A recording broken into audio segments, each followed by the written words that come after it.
हमारे एजेंडे के अंदर हमने 25 पॉइंट रखे हैं और पूरे शहर का सबका साथ सबका विकास लेकर ये वाला एजेंडा हम लेके आ रहे हैं। और सभी जितनी हमारी शहर की बड़ी बड़ी समस्याएं थी उनको हल करने का हमारी भारतीय जनता पार्टी की सरकार प्रयास कर रही है। जो हमारा सबसे पहला एजेंडा हम लेके आ रहे हैं, जो सरकार की 20 साल की पॉलिसी अब बनी है कि जो भी रेजिडेंशियल जगह पर जो लोग राजीव कॉलोनी में, इंदिरा कॉलोनी में, खड़गमंगौली में, गांधी कॉलोनी में, सभी लोगों को 2004 के रेट के ऊपर एक एक मरले के प्लॉट उसी जगह पर दे दिए जाएं, ताकि वो 20 साल से ज़्यादा वहीं पर ये कॉलोनियाँ बसी हुई हैं। इन कॉलोनियों में जो लोग वहाँ 20 साल से ज़्यादा से रह रहे हैं, सरकार की जो पॉलिसी है, जो हमारे नया मैनिफेस्टो भी आया है, उसके अंदर भी, हमारे मैनिफेस्टो के अंदर भी लिखा गया है कि हम इसको शहरी के क्षेत्र में लागू करेंगे। उसी के अनुसार कलेक्टर रेट जो 2004 का है, उसके आधार पर एक मरले के प्लॉट ये सभी लोगों को वहाँ पर राजीव कॉलोनी, इंदिरा कॉलोनी, खड़गमंगौली और गांधी कॉलोनी के अंदर जहाँ जहाँ पर वो बैठे हैं वहीं पर उनको दे दिए जाएं। ये हमारा पहला प्रस्ताव है। अगर कोई 20 साल से कम वाले जो और लोग हैं उनको वहाँ से उठा दिया जाए, ये भी हम साथ में प्रस्ताव लेके आ रहे हैं। उसके बाद एक और हमारा जो कॉलोनी है, मानव कॉलोनी के नाम से है, उस कॉलोनी का झगड़ा HSBP से है। HSBP ने उन लोगों की लैंड एक्वायर कर रखी है। हम उसके लिए ये प्रस्ताव लेके आ रहे हैं कि उसको HSBP उसकी लैंड एक्विजिशन को रद्द करे और जितनी कॉलोनी वो बसी हुई है मानव कॉलोनी लोगों को, वहीं पर उनके प्लॉट एक मरले के दे दिए जाएं। और उनको भी, क्योंकि वो ज़मीन तो उन लोगों की है पर वो एक्विजिशन की हुई है, उसको एक्विजिशन से मुक्त करके, और उनमें भी हमारे द्वारा जैसे ही ये मुक्त हो जाती है तो मूलभूत सुविधाएं कारपोरेशन के द्वारा दी जाएंगी। ये हमारा दूसरा एजेंडा था। तीसरा एजेंडा है भीड़ घग्गर के अंदर जो हमारा पूरे का पूरा एरिया बसा हुआ है, जिसमें हमारे करीब 10,000 के करीब लोग रह रहे हैं, 5,000 के करीब हमारी वोट हैं, और उनको वो फॉरेस्ट की ज़मीन पे बने हुए हैं। हम इसके ऊपर प्रस्ताव लेके आ रहे हैं। गांव भीड़ घग्गर के अंदर हज़ारों की संख्या में लोगों द्वारा वन विभाग की ज़मीन पर घर बनाए गए हैं जो 20 साल से ज़्यादा पुराने हैं। उसे भी सरकार की जो पॉलिसी आई है उसके अनुसार 2000 के कलेक्टर रेट के ऊपर एक मरले के प्लॉट दे दिए जाएं। इसके अतिरिक्त अगर यदि वन विभाग ज़मीन की मांग करता है तो उन्हें चंडी मंदिर में इसके बदले ज़मीन दे दी जाए और इन लोगों का घर वहीं रहने दिया जाए। इनको भी मूलभूत सुविधाएं जैसे बिजली, पानी, सीवर, सड़कें आदि MC द्वारा उसके बाद दे दी जाएं। ये हम तीसरा हमारा प्रस्ताव हम लेके आ रहे हैं।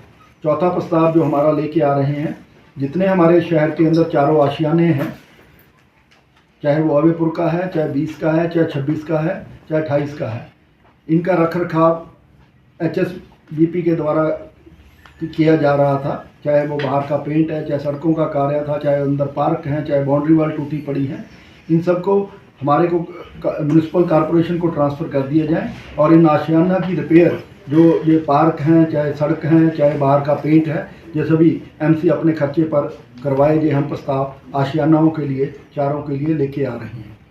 इसके बाद पांचवा प्रस्ताव जो हम लेके आ रहे हैं, PMD जो एजुकेशन सिटी हमारा बनाने जा रहा है, उसके लिए हमने उनको लैंड ट्रांसफ़र करनी है। 100 एकड़ लैंड हमारी चंडी मंदिर के अंदर कॉरपोरेशन को ट्रांसफ़र करेगी, ताकि जहाँ पे एजुकेशन सिटी और साथ में यूनिवर्सिटी जो पंचकूला की बहुत बड़ी ज़रूरत है वो तुरंत बन सकेंगी। इसके साथ साथ ये जो ज़मीन की 2 और जगह पर हमारे जो नंदीशाला बनी हुई है कोर्ट के अंदर, उसके लीज 10 साल के लिए, क्योंकि एक ही शेड बन पाया था, उसके सामने जगह और पड़ी है जो कि के बिना पड़ी हुई है।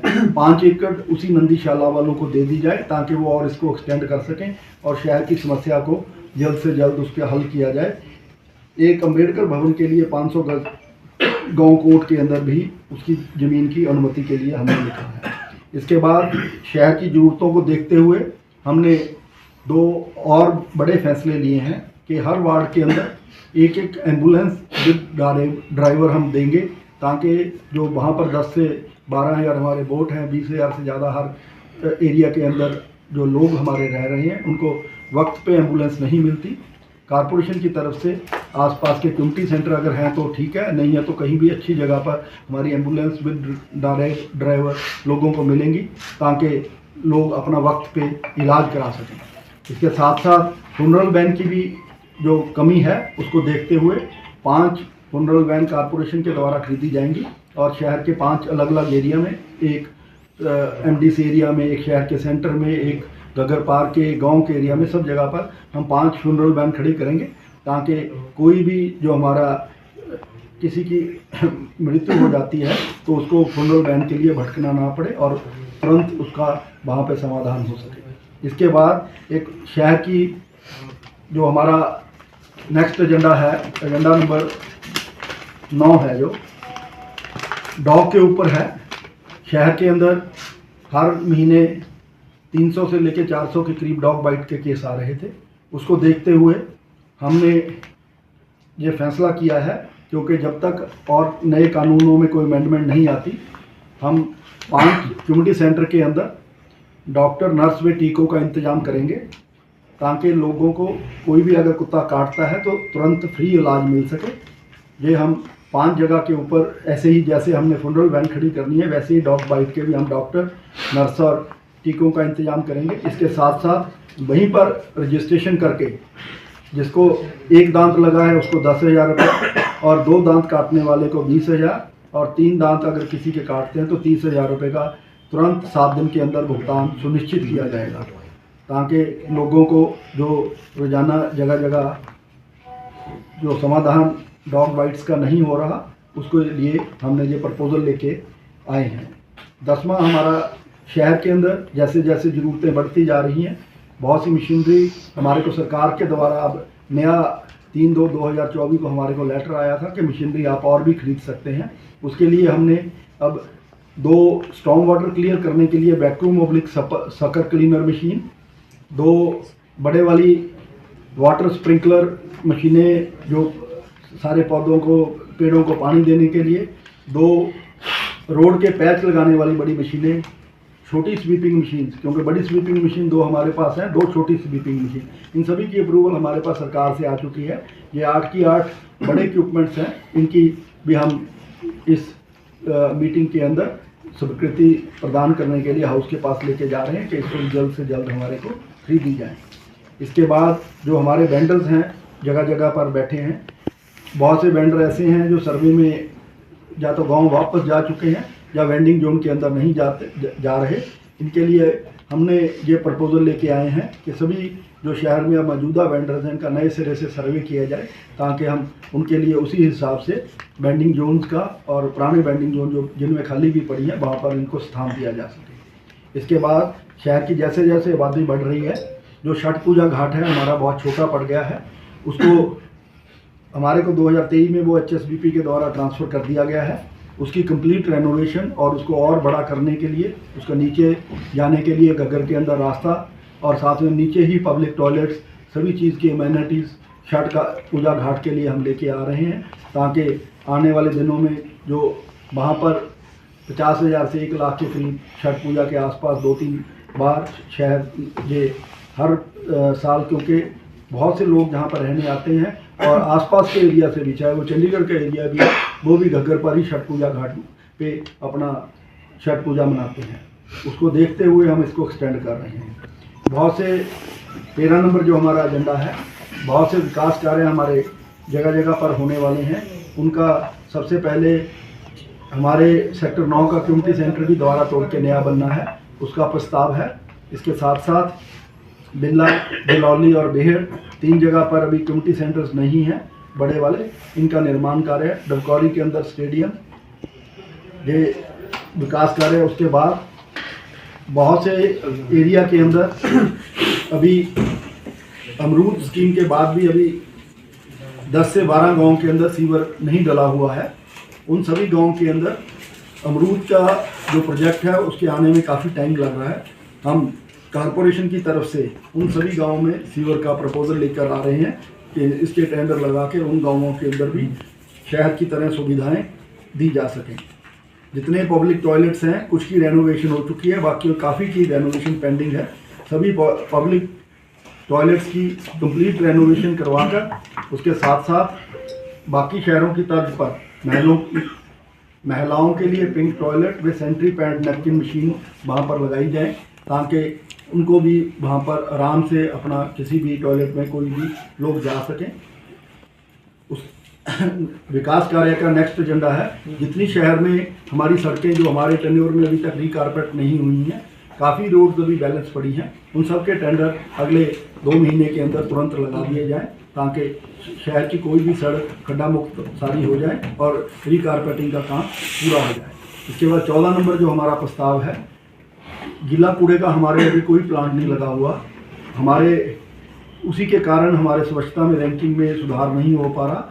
जबकि जो अगर 4 साल के हम अपनी टेन्योर की बात करें, हमारी टेन्योर के अंदर 1 भी इंच कूड़ा बैलेंस नहीं बचा, कोई कहीं पे ढेर नहीं लगा। सारे का सारा कूड़ा, चाहे वो पहले साल हमने दूसरा था, चाहे 3 साल से हम डोर टू डोर कर रहे हैं, सभी कूड़े का साथ साथ निस्तारण करके RDF और इनर्ट साथ साथ पूरे का पूरा कंप्लीट हम जितना प्रोसेस है वो करके कोई भी कूड़े का ढेर हमारी टेन्योर के अंदर, जब से हमारी कारपोरेशन का 4 साल का टेन्योर करीब हो चुका है, उसके अंदर कोई भी नहीं बचा। जबकि जो पुराने कूड़े का भी ढेर था उसमें से भी हमने बायो माइनिंग करके 3,70,000 कर चुके हैं और आने वाले इसी हफ्ते के अंदर 2.25 लाख जो बैलेंस ग्राउंड लेवल तक बचा हुआ है उसकी भी परमिशन हमारे पास आ चुकी है और नेक्स्ट वीक के अंदर उसका भी काम हम शुरू करवा रहे हैं। जैसे ही हमारा जो CNG का जो हम गीले कूड़े का प्लांट लगाएंगे तो स्वच्छता रैंकिंग में हमारा काफ़ी सुधार होगा। उसके बाद पंचकूला की ज़रूरतों को देखते हुए, क्योंकि खाने पीने वाले लोग बहुत हैं, शहर को फूड कार्ट्स की ज़रूरत है। हर सेक्टर के अंदर एक जगह चिन्हित करके लोगों को, क्योंकि शाम को खाना पीना काफ़ी लोग निकलते हैं, 4-4 फूड कार्ट्स का हम प्रोविज़न लेके आ रहे हैं। उनसे 30,000 रुपये पर मंथ का किराया लेकर लाइसेंस देंगे, ताकि बार बार जो लोगों की ज़रूरत है जिसकी फूड कार्ट्स को जगह देने के लिए हम ये प्रस्ताव लेके आए हैं। जो लोग इसका लाइसेंस नहीं लेंगे उनसे डबल रिकवरी की जाएगी। इसी तरह से जो हमारा शहर में हॉर्टिकल्चर का सारा है वो संतोषजनक नहीं है। बहुत से शहरों में जब हम देखते हैं, चाहे वो इंदौर है, चाहे जयपुर है, चाहे सूरत है, चाहे बेंगलोर है, जो हॉर्टिकल्चर का काम है वो बहुत ही सुंदर तरीके से किया हुआ है। उसको देखते हुए हम भी हॉर्टिकल्चर को पूरे के पूरे जितना शहर का है उसको आउटसोर्स करने के लिए हमने ये टेंडर के अंदर हाउस के अंदर प्रोविज़न लेके आ रहे हैं कि सारी जो शहर की बागवानी है बहुत ही सुंदर तरीके से इसको करवाई जाए, ताकि शहर की सुंदरता को, ग्रीनरी को और ऑक्सीजन को और बढ़ाया जा सके, हज़ारों पेड़ और लगाए जा सकें, जगह जगह पर शहर में गमले रखे जाएं। उसके लिए हम प्रॉपर इसका प्रपोजल दूसरे शहरों को देखकर उसी हिसाब से बनाएंगे। उसके बाद नेक्स्ट प्रपोजल जो हमारा है वो नशे को कंट्रोल करने के लिए है कि जो शहर में बढ़ते हुए नशे की समस्या को देखते हुए हम, जैसे भी पहले भी कहा था, कि किसी भी बार को लाइसेंस 12 बजे के बाद का हमारे शहर के अंदर ना दिया जाए, ताकि, और हुक्का बार पहले ही बैन है, और ये रिहायशी इलाकों के आसपास कोई शराब के ठेके ना खोले जाएं। ये हम इसके अंदर प्रस्ताव लेके आ रहे हैं ताकि लोग कम से कम नशे में, ये हमारे शहर के अंदर नशे को कंट्रोल किया जा सके। 18 नंबर प्रस्ताव हमारी अधिकारी, क्योंकि बहुत से डिपार्टमेंट हो चुके हैं, PMDA, HSBP, UHBPN, public health, इन सभी जितने हमारे एक्शंस होंगे इन सभी डिपार्टमेंट्स के हर माह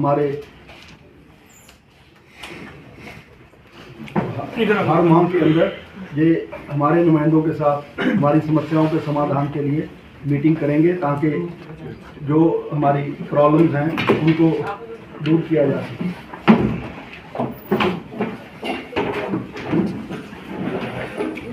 हमारे पार्टी के जिलाध्यक्ष दीपक शर्मा जी आपके बीच हैं, इनका हम जो हमारी प्रेस वार्ता चल रही है उसमें बहुत बहुत स्वागत करते हैं।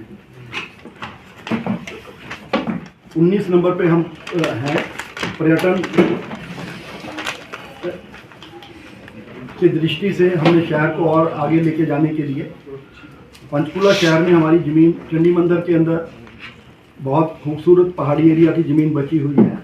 100 एकड़ लैंड हमने तो एजुकेशन और यूनिवर्सिटी के लिए ट्रांसफ़र करने के बाद भी हम 2-2 एकड़ की 5 जगह पर उसको ट्रिपल पी मोड के अंदर एडवेंचर स्पोर्ट्स के लिए, बच्चों के खेल के लिए, सांस्कृतिक कार्यक्रम में खाने पाने का प्रबंध करने के लिए जगह को हम लीज पे देंगे, ताकि नगर निगम की आय भी बढ़ सके और लोग पहाड़ों के अंदर जाकर बच्चों को एडवेंचर स्पोर्ट्स वगैरह करा सकें, क्योंकि जो हमारा चंडी मंदिर का एरिया है वो भी सेमी हिली और टूरिस्ट स्पॉट से काफ़ी अच्छा है।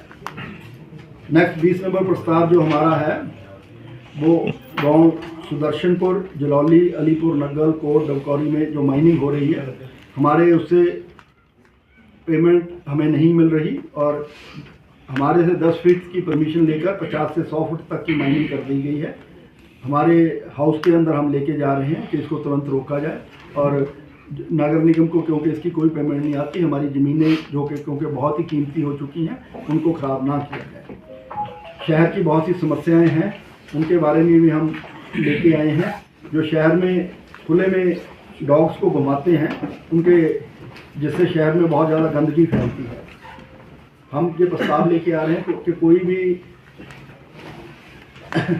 जो हमारे व्यक्ति द्वारा जो पालतू कुत्ते हैं उनको खुले में पॉटी करवाते हुए पाए जाते हैं, तो कोई भी आम जनता भी अगर फ़ोटो खींच के हमारा जो नंबर है 9876252622 पर शिकायत दर्ज करवाते हैं, तो कम से कम 500 रुपये का चालान पहली बार, और उसके बाद ऐसे ही चालान की कीमत उसकी बढ़ती जाएगी, ताकि लोगों का जो रुझान है शहर को गंदा करने में ना हो।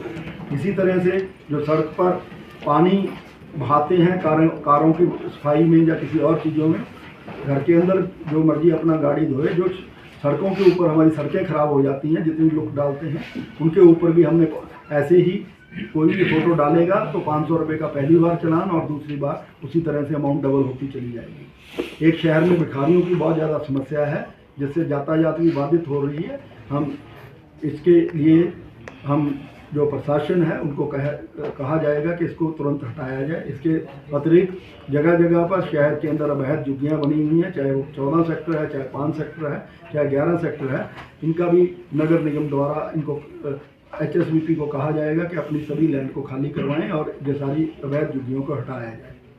बाकी कुछ एजेंडे हमारे जो 22, 23, 24 हैं, ये हमारे स्टाफ के संबंधित हैं। हार्ट राउंड के 12 कर्मचारी हमारे पास 10 वर्ष से ज़्यादा में काम कर रहे हैं। 28/2/2024 को उनका समाप्त हो रहा है कार्यकाल। उसको कार्यकाल को 1 साल के लिए बढ़ाने के लिए हम सरकार को लिखेंगे। उसके बाद नामांकन करने की हमारे पास 3 चीज़ें आई हुई हैं। स्वर्गीय रतनलाल कटारिया जी जो हमारे सांसद भी थे, पूर्व मंत्री भी थे, हमारे शहर से थे, उनका 5 MDC के जो मार्ग का नाम है स्वर्गीय रतनलाल कटारिया जी के नाम पर हम करने जा रहे हैं। इसके साथ साथ जो हमारा गुरुद्वारा साहब पातशाही 10वीं नाडा साहब थे, उनके भी सेक्टर 23 में पड़ता है, उस गांव का नाम भी हम नाडा साहब करने जा रहे हैं। फ्रीडम फाइटर्स की गैलरी और पोर्ट्रेट बनाने के बारे में, शहर में काफ़ी फ्रीडम फाइटर्स हमारे रहते हैं, उनकी गैलरी के लिए हमारे पास एक प्रस्ताव आया हुआ है। और अगर कोई फ्रीडम फाइटर अभी तक जीवित है, उनके निवास स्थान के पास उनका साइन बोर्ड भी लगाने के लिए प्रस्ताव आया है, जो हम हाउस की मीटिंग में लेके जा रहे हैं। इसके बाद हमारे सफाई कर्मचारियों का 4 डिमांड्स हैं, उनको हम हाउस की मीटिंग में लेके जा रहे हैं। एक है पालिका रोड के कर्मचारियों को नवंबर 2017 से बकाया वेतन का एरियर देने के बारे में। दूसरा है सफाई कर्मचारियों के बच्चों की जिनके बोर्ड परीक्षा में 60% से अधिक अंक आते हैं, उन्हें वजीफा देने वाले। उसके बाद पंचकुला नगर निगम में जिन सफाई कर्मचारियों की मृत्यु हो जाती है, उनके परिवार में से किसी एक सदस्य को नगर निगम में निगम रोल पर नौकरी प्रदान करने वाला है। उसके बाद नगर निगम पंचकुला में पालिका रोल पर सफाई कर्मचारियों को गेहूँ खरीदने के लिए व्हीट लोन प्रदान करने वाले। ये 4 उनकी डिमांड्स थी, इनको भी हम लेके हाउस की मीटिंग में लेके जा रहे हैं। इसके साथ साथ हमारे जो अब नया मैनिफेस्टो बना था, उसमें एक प्रस्ताव ये भी था भी हर शहर के अंदर एक स्मार्ट स्ट्रीट बनेगी, जिसमें पूरी बहुत ही अच्छी तरीके से उसको डेवलप किया जाएगा। हम भी इसको प्रपोज किया है। 6-7 से लेके 11-14 तक की जो रोड है हमारी, इसको हम स्मार्ट स्ट्रीट के तौर पर डेवलप करवाएंगे। ये हमारे सभी 25 प्रस्ताव हम लेके आ रहे हैं हाउस की मीटिंग के अंदर, और उम्मीद है कि सभी पार्षद इसका हमारा समर्थन करेंगे और इसको पास करवाएंगे। इसके साथ साथ हमारा जो बजट भी हम मीटिंग के अंदर पेश कर रहे हैं,